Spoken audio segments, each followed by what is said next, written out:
నడిచినా కూర్చున్నా మోకాళ్ళ నొప్పులు వస్తున్నాయా? ప్రాణ పెయిన్ క్లినిక్ లో అధునాతన చికిత్సతో మోకాళ్ళ నొప్పులు తగ్గించుకోండి. హాయ్ హలో నమస్తే, వెల్కమ్ టు అవర్ ఛానల్ మనం టీవీ. నేను మీ శాన్వి. ఈ రోజు మనతో పాటు senior political analyst Appasani Rajesh గారు ఉన్నారు.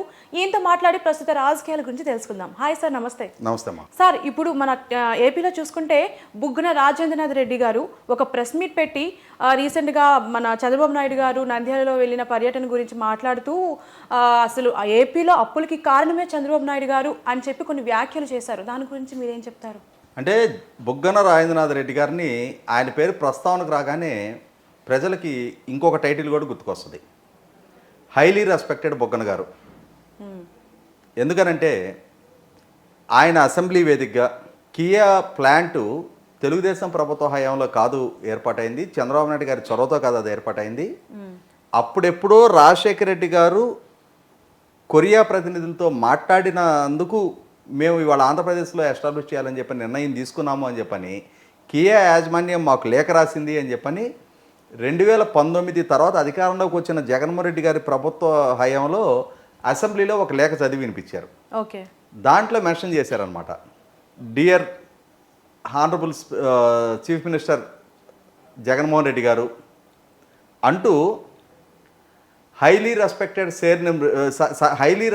సర్నేమ్ రెడ్డి అని చెప్పని అసెంబ్లీ కాదు రాష్ట్రం మొత్తం కూడా నవ్వుకుందనమాట. బుగ్గన రాజేంద్రనాథ్ రెడ్డి గారి ఆ లేఖ, ఆయన ఆ రెడ్డి అనే దాన్ని హైలీ రెస్పెక్టెడ్ అని చెప్పని అసెంబ్లీలో ప్రతిపాదించడం, దానికి కియా యాజమాన్యానికి లింక్ పెట్టి చేసిన ప్రసంగం దెబ్బకి అప్పటి నుంచి బుగ్గన రాజేంద్రనాథ్ రెడ్డి గారిని ఎప్పుడు ఎవరు సంబోధించినా కూడా హైలీ రెస్పెక్టెడ్ బుగ్గన గారు అని మాట్లాడతారనమాట.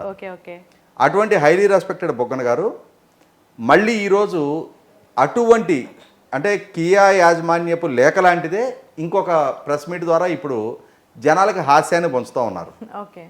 ఆయన ఏం చెప్తున్నారు, ఆంధ్రప్రదేశ్ రాష్ట్ర ప్రభుత్వం 2023-24లో చేస్తున్న అప్పులకు కూడా 2019కి ముందు పదవి బాధ్యతలు చేపట్టిన చంద్రబాబు నాయుడు గారు అనుసరించిన విధానాలే కారణం అంట. అలా ఎలా అవుతుంది? ఆయన సమర్థించుకుంటున్నారు.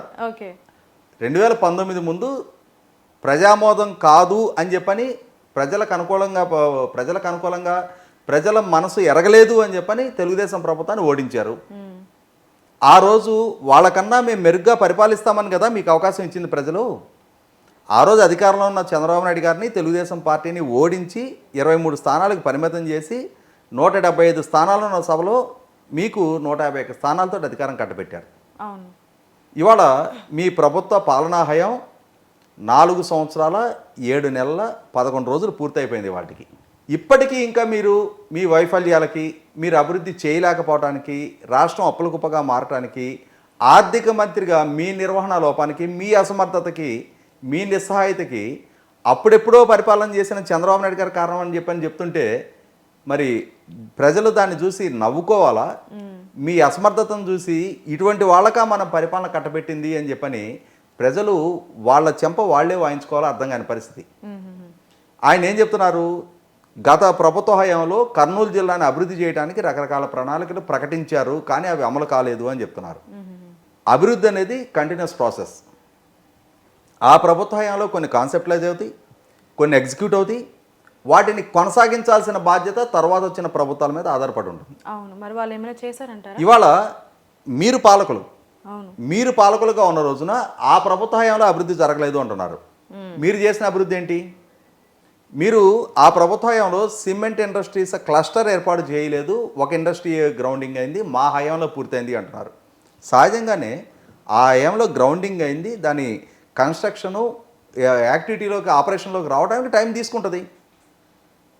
గ్రౌండింగ్ అయింది కదా ఆ హయాంలో. మెగా సోలార్ ప్లాంట్ ఆ టైంలోనే గ్రౌండింగ్ అయిందని మీరే అడ్మిట్ అయ్యారు కదా. మరి జయరాజు స్టీల్స్ ఆ ప్రభుత్వ హయాంలోనే అయింది కదా. ఓరోకల్లు విమానాశ్రయం మీ హయాంలో పూర్తి చేశామంటున్నారు. మొదలు ఆ ప్రభుత్వ హయాంలోనే కదా మొదలుపెట్టింది. సో మీరు పెయింట్లు వేసుకొని ఆ రోజు ఓపెనింగ్ జరిగిందని మరొకసారి మీరు ఓపెన్ చేశారు. కియా యాజమాన్యం కనుక, కియా ప్లాంట్ కనుక చంద్రబాబు నాయుడు గారి ప్రభుత్వ హయాంలోనే ఫస్ట్ కార్ రిలీజ్ అయితే మళ్ళీ జగన్మోహన్ రెడ్డి గారు మరొకసారి సందర్శన చేసి ఆయన హయాంలో ఇంకొక కార్ రిలీజ్ చేసినట్టుగా ఆ ప్రభుత్వాలు చేసిన అభివృద్ధికి మీరు రంగులేసుకున్నారు. దశాబ్దాల క్రితం నిర్మాణం జరిగిన స్కూల్స్కి, పంచాయత్ ఆఫీస్ బిల్డింగ్లకి, ఆఖరికి వాటర్ ట్యాంకులకి సివరేజ్ ప్లాంట్లకు కూడా మీ పార్టీ రంగులు వేసుకొని వేల కోట్ల రూపాయలు ఖర్చు పెట్టిన ఒక రకంగా ప్రజాధనాన్ని దుర్వినియోగపరిచిన ఆర్థిక శాఖ మంత్రి మీరు. అది గౌరవ సుప్రీంకోర్టు తీర్పుకి విరుద్ధం అని చెప్పని తెలుసుండి ఆ రకంగా వందల కోట్లు వేల కోట్లు దుర్వినియోగానికి పాల్పడ్డ మంత్రి మీరు. తిరిగి గౌరవ సుప్రీంకోర్టు ఆదేశాలతో ఆ రంగులు మార్చి మళ్ళీ తిరిగి రంగులు వేయడానికి కొన్ని వేల కోట్ల రూపాయలు ఖర్చు పెట్టారు. వేల కోట్లు ఖర్చు పెట్టిన అమరావతి రాజధాని పనుల పురోగతిని స్తంభింపజేసిన నిర్వాకం మీది. ఎన్ని వేల కోట్ల రూపాయల ప్రజాధనం దుర్వినియోగం అయింది అక్కడ? 6-7 వేల కోట్ల రూపాయలు ఖర్చు పెట్టింది గత ప్రభుత్వం. దాన్ని ఇవాళ పిచ్చి చెట్లు మొలిచే పరిస్థితి మీరు తీసుకొచ్చారు. ఇవాళ పోలవరం ప్రాజెక్టు పనుల పురోగతి సవ్యంగా సాగుతూ ఉండగా రివర్స్ టెండర్ పేరిట టెండర్లు రద్దు చేసి పనులు స్తంభింపజేసి ఇవాళ పోలవరం ప్రాజెక్టు భవిష్యత్తు అగమ్యగోచరంగా మార్చిన నిర్వాకం మీది. గతంలోనే భారతీయ జనతా పార్టీ రాష్ట్ర శాఖ అధ్యక్షురాలుగా ఉన్న పురంధరేశ్వర్ గారు మీ ప్రభుత్వ హయాంలో ఎన్ని లక్షల కోట్ల అప్పులు తీసుకున్నారు, ఏ హెడ్ కింద ఎన్ని అప్పులు ఉన్నాయని చెప్పని నిర్దిష్టమైన సమాచారంతో కేంద్ర ఆర్థిక శాఖ మంత్రికి ఫిర్యాదు చేయడం జరిగింది. ఇవాళ ఏ హెడ్ కింద ఎన్ని అప్పులు ఉన్నాయి అనే అంశాన్ని ప్రతి సందర్భంలో మీరు వక్రీకరించి చెప్తా ఉన్నారు. దేశంలోనే అత్యధిక కంటెంప్ట్ కేసులు ఇవాళ మీ ప్రభుత్వానికి వ్యతిరేకంగా కోర్టులో ఫైల్ అయ్యి ఉన్నాయి. ఇవాళ లక్షల కోట్ల రూపాయలు కాంట్రాక్టర్లకు బిల్స్ పెండింగ్ ఉన్నాయి, అవుట్ స్టాండింగ్ డ్యూస్ ఉన్నాయి. ఇవాళ వెండర్స్కి సప్లయర్స్కి బకాయిలు ఉన్నారు మీరు. ఇవాళ మీ మీద కంటెంప్ట్ కేసులు నమోదవుతున్నాయి కోర్టుల్లో. ఈ మొత్తం ఆర్థిక శాఖ మంత్రిగా మీ అవకతవకలు, మీ నిర్వహణ లోపం, మీ అసమర్థత. 48,000 కోట్ల రూపాయలు ట్రెజరీ బిల్స్ లేకుండా ఖర్చు పెట్టారు అని చెప్పని కేంద్ర ఆర్థిక శాఖ మీకు తాకీదులు పంపించడం జరిగింది. అదే సందర్భంలో మీరు స్టేట్ డెవలప్మెంట్ కార్పొరేషన్ అని చెప్పిన ఒక corporation, AP state development corporation అని చెప్పిన ఒక కార్పొరేషన్ ఏర్పాటు చేసి ఆ కార్పొరేషన్ ద్వారా మద్యపాన నిషేధం చేస్తానని 2019 ఎన్నికలకు ముందు ప్రజలకు వాగ్దానం చేసి ఆ వాగ్దానాన్ని ఉల్లంఘించి మీరు భవిష్యత్తు మద్యం ఆదాయం మీద వాణిజ్య బ్యాంకుల నుంచి లోన్లు తీసుకొచ్చారు. వేల కోట్ల రూపాయలు లోన్ తీసుకొచ్చారు. అదే సందర్భంలో మీ నిర్వాహకంలోనే ఎక్సైజ్ యాక్ట్కి అమెండ్మెంట్ చేసి మీరు ఇవాళ ఎక్సైజ్ ఆదాయాన్ని బ్రోవరేజెస్ కార్పొరేషన్కి మళ్ళిస్తూ అడిషనల్ మార్జిన్ పేరిట దాన్ని ఒక ఆదాయ వనరుగా చూపించి వేల కోట్ల రూపాయల నాన్ కన్వర్టబుల్ డిబెంచర్స్ ఇష్యూ చేశారు. ఇవాళ యూనివర్సిటీల నుంచి నిధులు మళ్లింపజేశారు మీరు. దశాబ్దాల చరిత్ర కలిగిన ఎన్టీఆర్ హెల్త్ యూనివర్సిటీ నుంచి కూడా 300 కోట్ల రూపాయలు బలవంతాన మళ్లింపు చేశారు. కేంద్ర ఫైనాన్స్ కమిషన్ పంచాయతీలకు ఇచ్చిన నిధులను కూడా మళ్లింపు చేశారు. ఎన్ఆర్జీసీ నిధులను మళ్లింపు చేశారు. ఆఖరికి మీ అంటే ప్రకృతి వైపరీత్యాల కోసం ఖర్చు పెట్టాల్సిన డిజాస్టర్ రిలీఫ్ ఫండ్స్ను కూడా మళ్లింపు చేశారు. సుప్రీంకోర్టు కరోనా వల్ల చనిపోయిన ఒక్కొక్కరికి 50,000 రూపాయలు పరిహారం చెల్లించమని చెప్పని ఆదేశాలు ఇస్తే దాన్ని పాటించకుండా చివరికి సుప్రీంకోర్టు ద్వారా కంటెంప్ట్ కేసు ఎదుర్కొనే పరిస్థితులు ఉత్పన్నమయ్యి అప్పుడు చెల్లించిన చీఫ్ సెక్రటరీ స్వయంగా చేతులు కట్టుకొని సుప్రీంకోర్టు ముందు నిలబడే పరిస్థితులు సృష్టించిన నిర్వాకం మీది. మీరు ఇవాళ మీ వైఫల్యాలకి, మీ నిర్వహణ లోపానికి, మీ అసమర్థతకి ఎప్పుడో 2019కి ముందు పరిపాలన చేసిన చంద్రబాబు నాయుడు గారిని బూచిగా చూపించే ప్రయత్నం చేస్తున్నారు. ఒక్క అంశం గుర్తు చేసుకుందాం. మీరు ఆర్థిక శాఖ మంత్రిగా ఉన్నారు కదా, రాయలసీమ ప్రాంతం నుంచే ప్రాతినిధ్యం వహిస్తున్నారు కదా. 52 స్థానాలు ఉన్న రాయలసీమలో 49 స్థానాలు మీ పార్టీ పట్ల, మీ నాయకుడి పట్ల, మీ పట్ల నమ్మకంతో ప్రజలు మీకు కట్టబెట్టారు కదా. ఇవాళ అదే రాయలసీమ ప్రాంతానికి ఇరిగేషన్ రంగపరంగా మీరు చేసిన కేటాయింపులెన్ని, బడ్జెట్లో చూపించిన అంకెలెన్ని, మీరు పెట్టిన ఖర్చు ఎంత, మీరు ప్రాజెక్టులో సాధించిన పురోగతి ఎంత? గత ప్రభుత్వ హయాంలో 12,000 కోట్ల రూపాయలు ఖర్చు పెడితే మీ ప్రభుత్వ హయాంలో 2,000 కోట్లు మాత్రం ఖర్చు పెట్టారు మీరు. ఇది రాయలసీమ పట్ల మీకున్న చిత్తశుద్ధి. ఇవాళ కృష్ణానది జలాలని తరలింపు కోసం గండికోట రిజర్వాయర్ నిర్మాణం జరిగింది. ఆ గండికోట రిజర్వాయర్ నిర్మాణం జరిగింది. రిజర్వాయర్లో నీళ్లు ఉన్నాయి. ఆ రిజర్వాయర్ నుంచి రైతుల పొలాలకు నీళ్లు పారించే పిల్లకాలాల వ్యవస్థ మీరు ఏర్పాటు చేశారా? 4.5 సంవత్సరాల పుణ్యకాలం పూర్తయిపోయింది.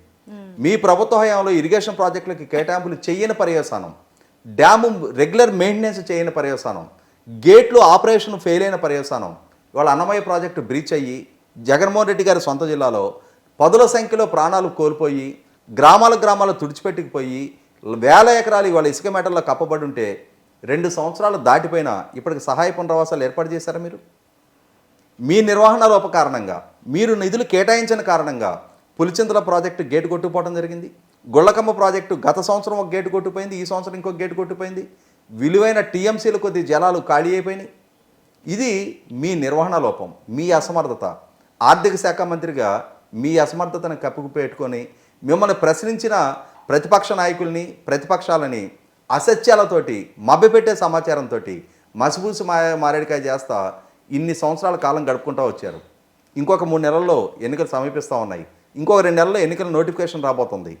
ప్రజలకి ఖచ్చితంగా వీటికన్నిటికీ సమాధానాలు చెప్పి తీరాల్సిన బాధ్యత మీ మీద ఉంది. మేము హైలీ రెస్పెక్టెడ్, మేము జవాబుదారీ కాదు అని చెప్పని మీరు ఫీల్ అయినా ఖచ్చితంగా మీకు ప్రజలు మీ జవాబు మీకు చెప్పి తీరటం ఖాయం. ఏ నమ్మకంతో అయితే మీకు అధికారం కట్టబెట్టారో ఆ నమ్మకాన్ని నిలబెట్టుకోలేని నిస్సాయులకి వాళ్ళ ప్రజల ముందు మీరు కనిపిస్తున్న దగ్గర ప్రజలకు చేసిన వాగ్దానాలు నెరవేర్చలేని పరిస్థితిలో లక్షల ప్రభుత్వ ఉద్యోగాలు ఇస్తానన్నారు.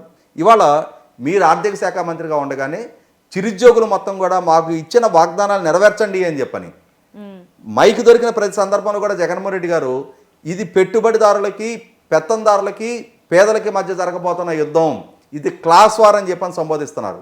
నేను పేదల పక్షపాతిని, ప్రతిపక్షాలు పెట్టుబడిదారుల పక్షపాతులు అని చెప్పని ఆయన మైక్ దొరికిన ప్రతి సందర్భంలో కూడా తాను పేదల పక్షపాతిగా చిత్రీకరించుకుంటున్నారు. ఇవాళ పాలకులుగా మీరున్నారు, పెత్తందారులుగా మీరున్నారు. ఇవాళ మీకు వ్యతిరేకంగా జరుగుతున్న ఉద్యమాల్లో పాల్గొంటుంది ఎవరు? ఇవాళ అంగన్వాడీ సిబ్బంది, ఆశా వర్కర్లు, విఆర్ఏలు, సర్వశిక్షా అభియాన ఉద్యోగులు, మున్సిపల్ పారిశుద్ధ్య కార్మికులు, వీళ్ళంతా బడుగు బలహీన వర్గాలకు సంబంధించిన చిరుద్యోగులు. ఈరోజు వాళ్ళు మీరు ఇచ్చిన మాట నిలబెట్టుకోండి అని చెప్పని మీకు వ్యతిరేకంగా ఉద్యమాలు చేస్తుంటే, సమ్మె నోటీసులు ఇస్తుంటే వాళ్ళని పోలీసులతో అణిచివేస్తూ ఉన్నారు. ఎస్మా ప్రయోగించి వాళ్ళ కడుపు మీద కొట్టే ప్రయత్నం చేస్తున్నారు. మీ వాగ్దానాలు మీరు నిలబెట్టుకొని మీరు ఇవాళ బలప్రయోగంతో వాళ్ళ ఉద్యోగ భద్రతకు ప్రమాదం అని చెప్పని బెదిరించి వాళ్ళ ఉద్యమాల నుంచి దూరం చేసే ప్రయత్నం చేస్తున్నారు. ఇది ప్రజలకి ప్రజలు మీ వైపు సంధిస్తున్న ప్రశ్నలకి సమాధానం చెప్పలేక బలప్రయోగంతో వాళ్ళని అణిచివేసే ప్రయత్నం చేస్తున్నారు. ఇవన్నీ ప్రజలు గుర్తిస్తున్నారు. రాజేంద్రనాథ్ రెడ్డి గారు ఆర్థిక శాఖ మంత్రిగా మీదొక విఫల ప్రయోగం. 4.5 సంవత్సరాల పదవీకాలం పూర్తయిపోయిన తర్వాత లక్షల కోట్ల అప్పుల్లో రాష్ట్రాన్ని ముంచెత్తి ఇవాళ రాష్ట్రంలో చెప్పుకోదగ్గ ఇన్ఫ్రాస్ట్రక్చర్ క్రియేట్ అవ్వకుండా, ఎసెట్ క్రియేషన్ జరగకుండా, వెల్త్ జనరేషన్ జరగకుండా ప్రజల మీద 8 సార్లు కరెంటు ఛార్జీలు పెంచారు, 3 సార్లు ఆర్టీసీ ఛార్జీలు పెంచారు, రేషన్ సరుకులు ధరలు పెంచారు, ఇంటి పన్ను ఛార్జీలు పెంచారు. ఇవాళ ప్రజల మీద గుదిబండలాగా పన్నుల భారాన్ని పెంచుతున్నారు, రాష్ట్రాన్ని అప్పుల కుప్పగా మారుస్తున్నారు. ఏం చేశారు ఈ లక్షల కోట్ల డబ్బంతా? బడ్జెట్ ద్వారా ఆమోదం పొందిన 10 లక్షల కోట్ల రూపాయలు ఏం చేశారు? ఇవాళ తెచ్చిన అప్పుల ద్వారా సమీకరించబడ్డ 8 లక్షల కోట్ల రూపాయలు ఏం చేశారు? ఆర్థిక శాఖ మంత్రిగా ఖచ్చితంగా మీరు ప్రజలకు వివరణ ఇవ్వాల్సిన అవసరం ఉంది. ఇవాళ లేదు అని అంటే మేము హైలీ రెస్పెక్టెడ్, మమ్మల్ని ఏంటి ప్రశ్నించేది అంటారా? ఖచ్చితంగా ప్రజలు ఏ ఒక్క అవకాశం అయితే మీకు కట్టబెట్టారో ఆ ఒక్క అవకాశం ద్వారానే ఆ ప్రజలే మీకు తగ్గ గుణపాఠం మీకు చెప్పడం ఖాయం. Thank you sir.